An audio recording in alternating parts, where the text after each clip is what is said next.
This is Chris Kill with LakelandLocal.com, here to reveal to you the secret of abdominal training.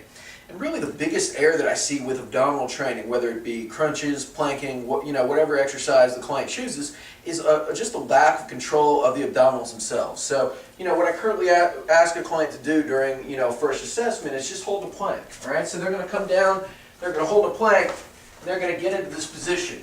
All right, I'm just going to try to watch them and kind of see what they're doing. Whether they're arching their back, whether they're able to hold it here, and I'm going to be asking them, where do you feel that? Where do you feel that? If they're telling me, well, I feel it in my low back, I feel it in my quad some, immediately I know that they should have a strong contraction here.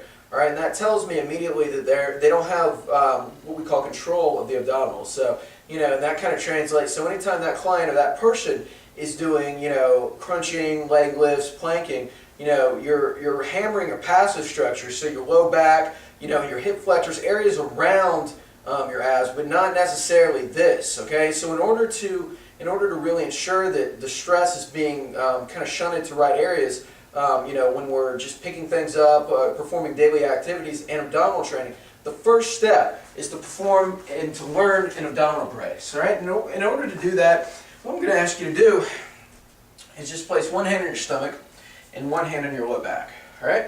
Now, what I want you to do is just press in. All right? I want you to just poke yourself in the gut. I want you to tighten your abs to resist.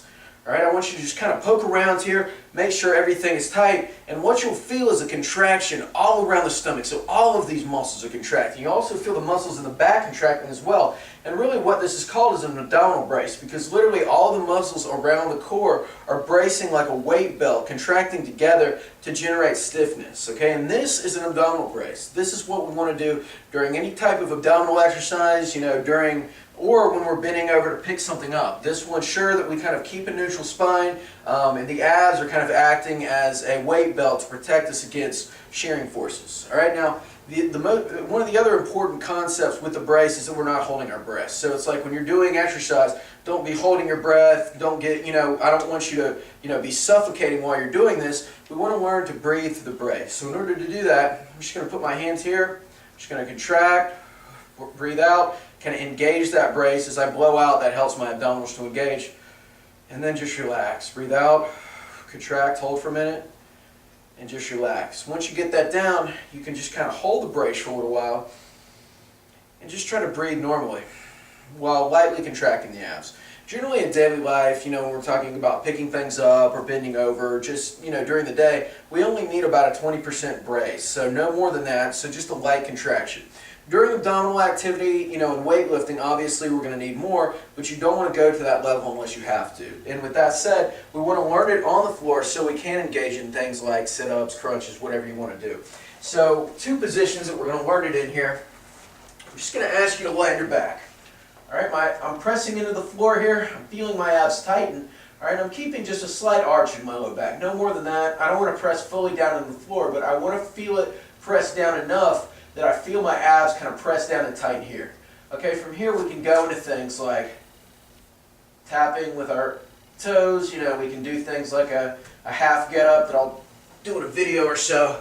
But the main thing is the abs stay tight. If you feel the back arch at all, I want you to stop, press down, and reinitiate. Now by the same token, we want to find that same kind of pelvic tilt in what is called quadruped.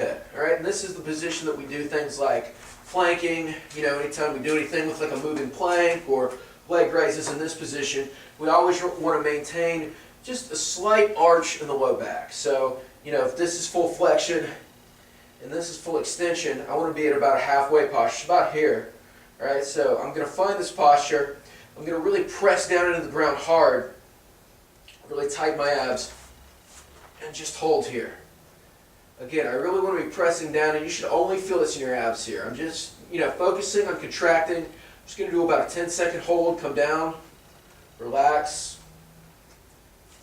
tighten, come back up, try to breathe normally, and hold. And if you're doing this correctly, the back should stay flat, slight arch, no more than that, but that's really going to stabilize you. That's good practice before You do your core training, so maybe 3 10-second holds is just activation work. But that is a neutral spine, that is what we call abdominal bracing, and that is what I want you to do before any of the exercises that we perform in the accompanying videos.